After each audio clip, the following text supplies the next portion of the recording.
liela pārliecība, ka basketbols ir pat aizraujošākā spēle.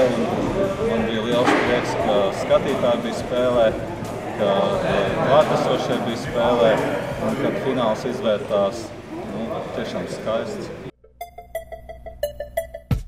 Kāds sajūtas par turnīru organizētību, par kvalitāti? Esat apmierināts? Viss ir kārtībā?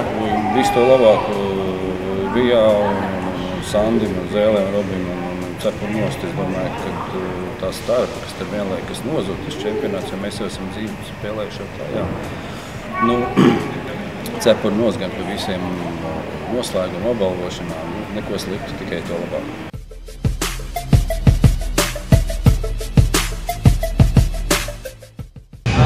Kāds sajūtas par finālu? Pēc šīs spēles sajūtas labas, neskatoties uz zaudējumu, jo, manuprāt, veterānu līga 35+ sevi pilnībā attaisnojas, jo to mēs redzam pēc pilnās zāles, pēc vīriem, kam jau varbūt kaut kāds sirums matos, bet kas ar degošām acīm pierāda to, ka mīl šo spēli basketbolu.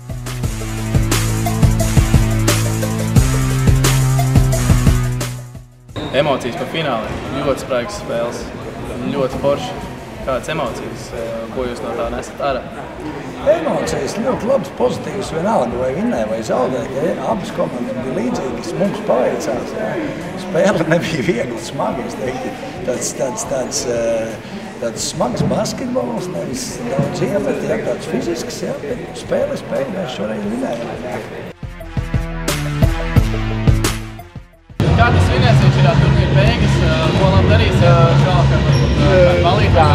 Būs balīta būs un jāatzīst pirms kurās un mazās mini-traumas sāstēs un pēriens ar vērstu soli, varbūt vienkārši varēja nospēlēt labāk. Nākamgad iespējams arī norisināsies, visticamāk, šāds turnīrs spēlēsiet? Man liels prieks, ka turnīrs notiek, ka viņš šogad ir izdevies. Un, es baidos teikt tādus vārdus, ka noteikti, absolūti, bet pat šī turnīra norise, organizētība un fināls dod ļoti pamatīgi pamatu, ka tāds turnīrs būs.